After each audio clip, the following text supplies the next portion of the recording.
David Jockers, and today I'm talking about the top 7 factors that cause inflammation in the body. We know chronic inflammation is the underlying root cause of every degenerative disease, but ultimately inflammation gets a bad rap because, see, inflammation is actually a process that protects our body from damage and disease by releasing cells and mediators that combat foreign substances and help prevent against infection. So we know that more people in the history of mankind have died from some sort of systemic infection. So a bacterial infection that got in from the outside, oftentimes through flesh wounds, and then got into the bloodstream and spread throughout the bloodstream into vital organs and ended up killing us. So when you think about things like TB and bubonic plague and different things like that, these are all chronic infections that have destroyed organ systems of our body. And so because of that, the body is really good at creating something called inflammation. Inflammation protects us from chronic infections spreading really quickly throughout the body. The problem is when inflammation is switched on for too long. It should be for a short period of time to disinfect a wound. But when it's switched on for a long period of time, it becomes chronic inflammation, and then it can affect all of our major tissues.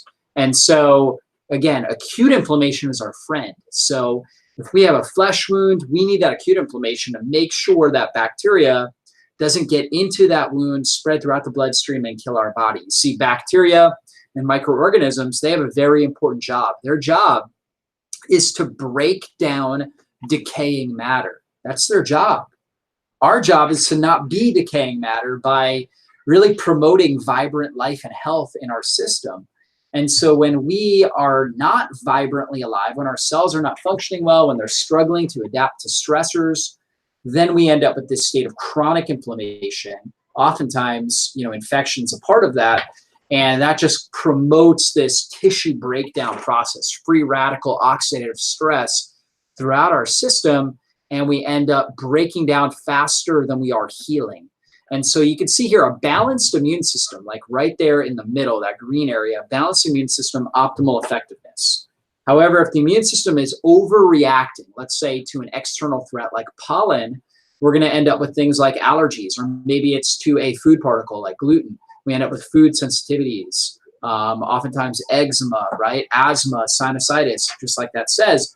Now, if the autoimmune problem is, if there's an autoimmune problem, if it's an internal threat, like, for example, we think all of a sudden that certain tissues like the thyroid tissue or the joint capsules or cartilage around our joint or our gut lining itself is the problem, then we're going to end up with these sorts of autoimmune problems where we're triggering and damaging, our own tissues. Now, the immune underreaction, that's the other element, right? So cancer, we know, is immunosuppressed, right? There's a suppression of the immune system, oftentimes by some of these viruses. Now, viruses, when we get viruses like hepatitis, HIV, Epstein-Barr, which is another really common one called mono, they suppress our immune system. And so our goal is to keep the immune system strong, which keeps the viruses keeps the viruses dormant. So you can live with a virus, all of us have viruses. We can live a very long time and have very optimal health with viruses. We just have to keep the immune system strong and keep the viruses suppressed. Okay, so that's really what happens there. Is if we don't, we can end up with immune suppression, which is a trigger for cancer. Also, we can end up developing chronic infections. So we have things like bacteria from the outside in that we may be breathing in, mold, fungus, other environmental toxins like asbestos, parasites, viruses, stuff like that can really cause issues. Now, how does inflammation affect the body? It's going to affect the brain and can lead to things like depression, autism, brain fog, poor memory, Alzheimer's disease, MS. It can affect the bloodstream, so cardiovascular system, and affect the heart and arterial venous walls. And that's how people end up with things like hypertension, for example. Also higher calcium, so higher calcium scores in our arteries. Just jammed up arteries in general has to do with inflammation that's tearing down, breaking down the cell walls. A lot of people think it has to do with fat and cholesterol. That's not true at all. Cholesterol comes in to help repair the cell the cell wall, the endothelial lining, after it's been damaged by inflammation. So it's inflammation that's really the root cause there. Muscle tissue, so it can damage the muscle tissue, the bones, back to osteoporosis. That's really a sign of chronic inflammation in the bone. Osteopenia, where we're losing this bone mass, an inflammatory condition. Skin issues, so rosacea, acne, eczema, these are all chronic inflammation. Psoriasis, thyroid issues. Most thyroid problems have to do with inflammation affecting the thyroid, oftentimes affecting the liver or the gut, that will cause issues with thyroid hormone conversion from T4 to T3. Lungs, so if we have COPD, that's chronic inflammation. Asthma, chronic inflammation. Digestive disorders like Crohn's disease, celiac disease, all associated with that. Kidneys, so nephritis, we can certainly have issues with that as well. And then liver, fatty liver disease too. And so 7 major factors that cause inflammation. Well, number 1 is eating inflammatory foods, and then also blood sugar imbalances. And those typically go hand in hand. Typically foods that promote inflammation in our body are also going to promote an elevation of blood sugar when we consume them, and a level of resistance to insulin, to where our blood sugar starts going up and down and we have less control over it. Leaky gut syndrome. So if we have poor digestion and we have irritation in our gut lining, and the gut lining is open, that's going to cause more inflammation throughout our body. In fact, for some people, our gut's so damaged, they eat anything and they promote a lot of inflammation in their body. These people need to be on like a liquid diet or fast for a period of time in order to reheal and seal the gut, stop promoting all this inflammation. Chronic stress is a huge factor with promoting inflammation. Poor sleep habits. And if we're not sleeping well, we heal when we're sleeping. So if we're not sleeping well, we're not going to heal well. Environmental toxins play a huge role. So whether that's mold from the outside, whether it's pesticides, herbicides that are on our food, or that we're breathing in because perhaps our lawn was sprayed with herbicides and pesticides. It could also, environmental toxins, that could obviously be air pollutants that we're breathing in as well. So lots of different factors there with the environmental toxins. And then chronic infections. So we may have a chronic H. pylori infection in our stomach, or a parasite in our gut, or small intestinal bacterial overgrowth that's going to promote inflammation throughout our body. And so we know the food that we eat can either be the safest and most powerful form of medicine, or the slowest form of poison. And so when we eat food that spikes our blood sugar, like this what I'm showing here on the right, that can cause elevated blood sugar. And when sugar is elevated in the bloodstream, the sugar molecules themselves combine with proteins and create something called advanced glycolytic enzymes, these AGEs, advanced glycolytic enzyme, which promote and accelerate the aging process in our body. And so in order to prevent against glycation, which damages our collagen tissue, which makes up our joints, bones, skin tissue, in order to prevent against that, we produce insulin. And insulin's job is to get the sugar out of the bloodstream and into the bones, out of the bloodstream into the tissues of the body, not necessarily the bones. And so sometimes we oversecrete the insulin, which can then cause this reactive hypoglycemic type response, where the blood sugar drops too low and we start to feel dizzy. We get lack of sugar, lack of fuel into our brain. So our brain starts to become hypoxic and starts to become excitotoxic. And so we oftentimes feel irritable, depressed, really hungry, jittery, anxiety sometimes, heart palpitations. We get that hangry feeling. And obviously that can be really, really problematic. And so we don't want to be in this sort of blood sugar roller coaster. Instead, we want to eat a meal, get a small elevation of blood sugar, which is normal, small elevation in insulin, but then it should balance out, right? It should balance out. We should be able to go long periods of time between meals without food. And that's a sign that the body is metabolically flexible. Inflammation is going to be much lower. Now, healthy gut versus leaky gut. See, the gut lining is only one cell wall. And so we need to make sure that the junctions, okay, the little bridges, or the little netting in between each cell is really strong. And that protects from bacteria, pathogens, large food particles from seeping into the bloodstream, where they're going to promote inflammation in the body. When one of those those junctions, when the netting breaks, now large undigested food particles as well as pathogens will seep into the bloodstream, and the body senses that and it says, wow, danger, this is something, this could be a chronic infection, or this could be an infection that could spread throughout my body and kill me, so I need to create inflammation now. I need to create this inflammation and address this. And when this happens, this promotes a stress response in the body. So you think about it like an alarm going off in the body. Security alarm is triggered. And that security alarm shuts down our body's ability to produce digestive juices, stomach acid, digestive enzymes, bile. So now we don't produce digestive juices well. We got this alarm going on. So of course we're not going to digest our meal well. And then that just promotes more inflammation throughout our system. And it's a vicious cycle that can be a major, major issue, and it needs to be addressed if we're going to keep inflammation under control.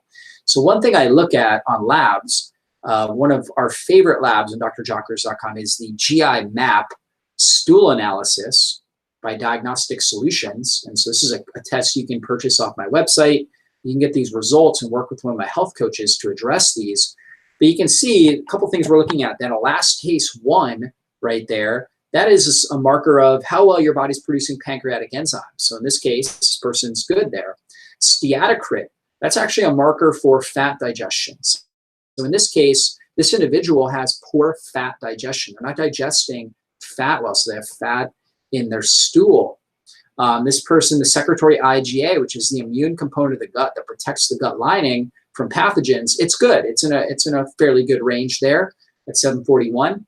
Now the anti-gliadin IgA, this is a sign that they have a enhanced immune response and in a sense a food allergy sensitivity to gluten. This individual definitely needs to stay off of gluten. They're going to promote gut inflammation when they consume it. The calprotectin there, that is a marker of inflammation in the gut. Now it's only one marker, but when that's high, I know that their gut has been inflamed for a while. So we're looking at that as well. The beta-glucuronidase is actually an enzyme that has to do with the metabolism of xenoestrogenic toxins. And so when that's high, it tells me, wow, phase 2 liver detox is not working well. This person's at an increased risk, if they're a woman, of breast, uterine, ovarian cancer, as well as fibrocystic breasts. For a man, it would be an increased risk of prostate and colon cancer because they're not able to break down artificial estrogens in their system. And of course, when we look at the fecal occult blood, obviously if they have blood in their stool, it's a sign of gut inflammation, particularly colonic inflammation, and possibly ulcerative colitis that could be taking place, or it could also be something like colon cancer. So we're looking at that. Now, another test that oftentimes we'll run will be some sort of a food sensitivity test, and this is going to actually test if your body has an antibody and it's creating an immune response to specific foods that you're consuming. So like in this individual's case here, there was actually a sheet before this that went through a whole number of foods, but you can see all the ones that they had a high reactivity to: eggs, milk, so dairy, eggs. These are some of the most common ones that I'll see. But then some other unique ones like beef for this individual, strawberries, sorghum, lemon. So I don't typically see those ones very often. I do see eggs and dairy often on this for people that do have food sensitivities, or basically that do have a lot of inflammation in their system. They often react to eggs and dairy.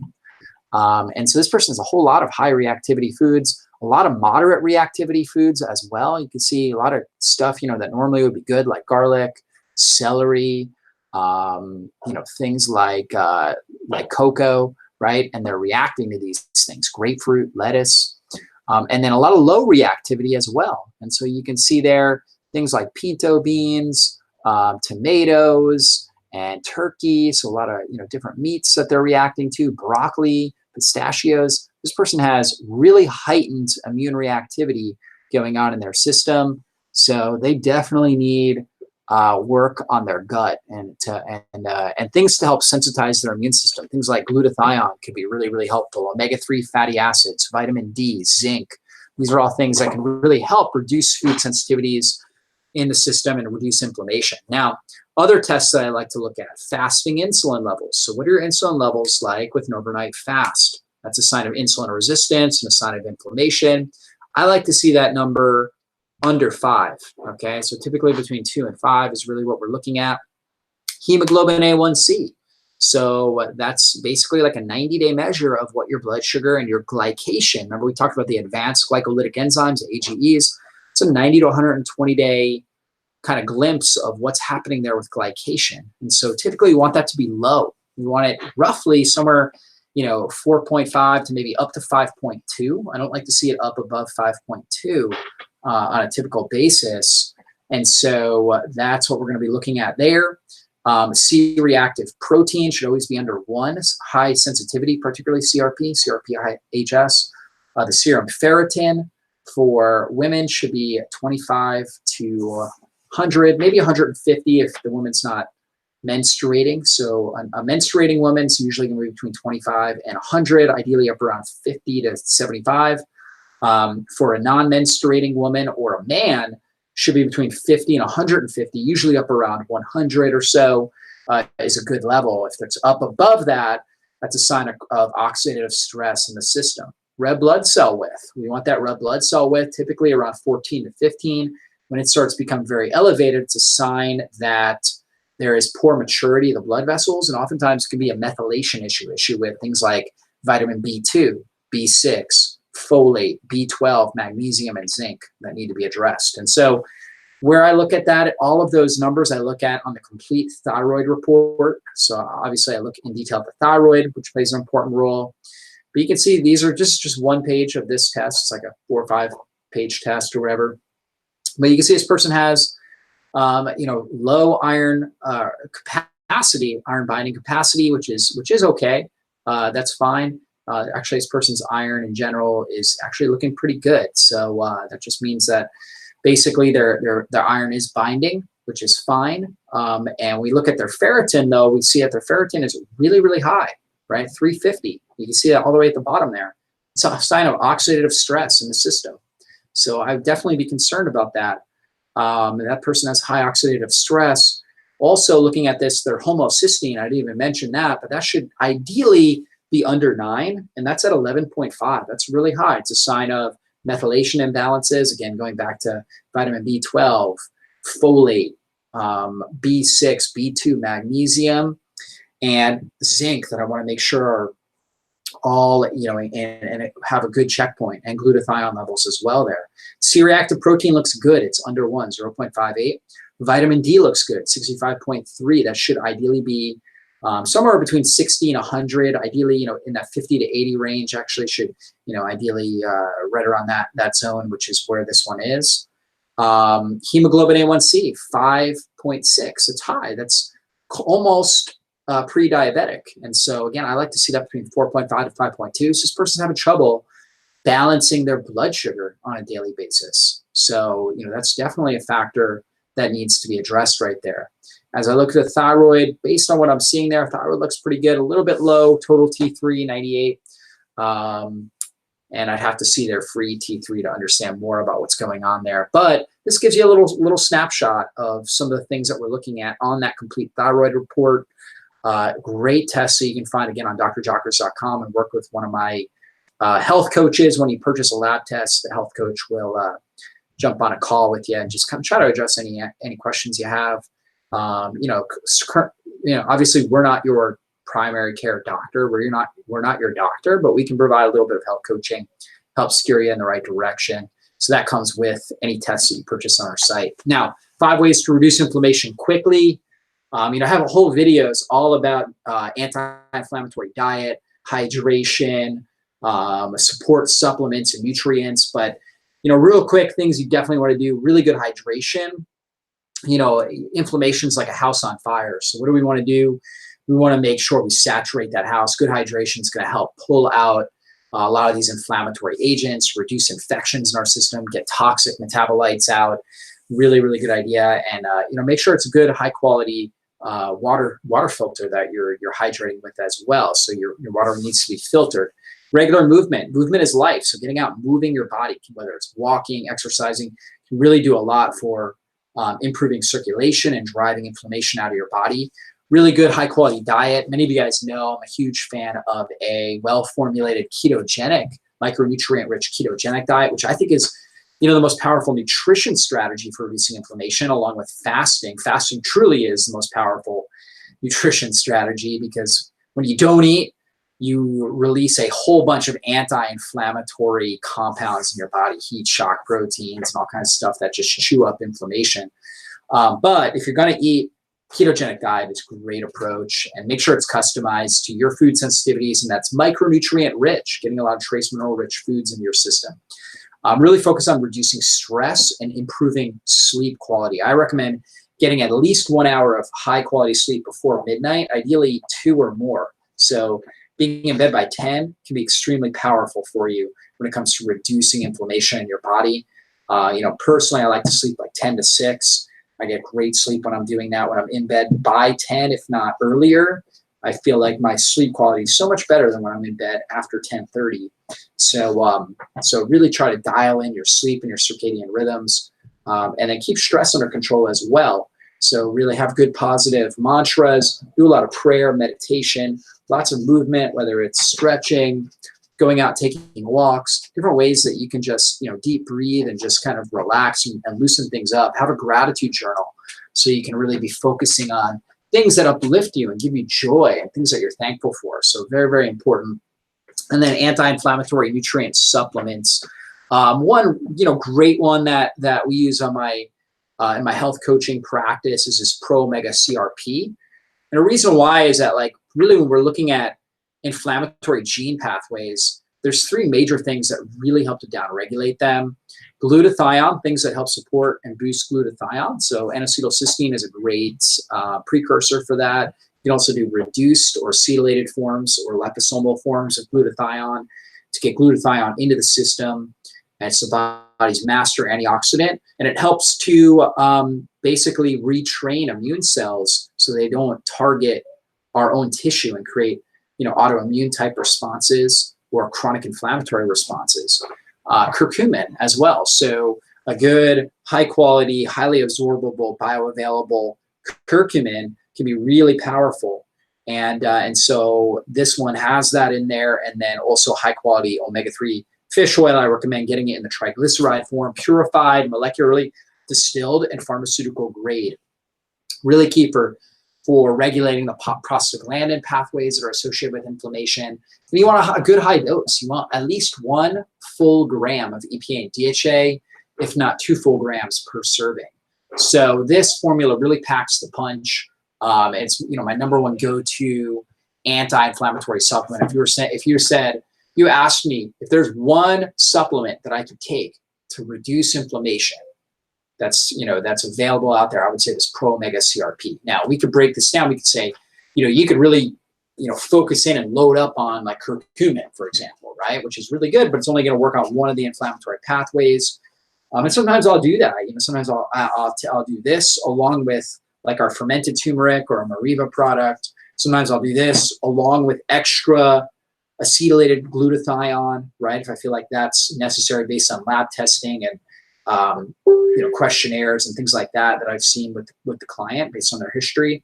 So it just depends on the individual, but this would be really powerful. I'd also recommend something like vitamin D, possibly some gut work, maybe extra zinc, but it's a great place to start right here, Pro Omega CRP. So hopefully this was a really good training for you guys. You guys got a lot out of it. Certainly I have an article that accompanies this video, so check that out. And would love to hear any questions or comments that you guys have. And also be sure to share this if you know anybody that's dealing with inflammation. I think this would really benefit them, okay? So I'll see you on a future training. God bless you guys. Bye-bye.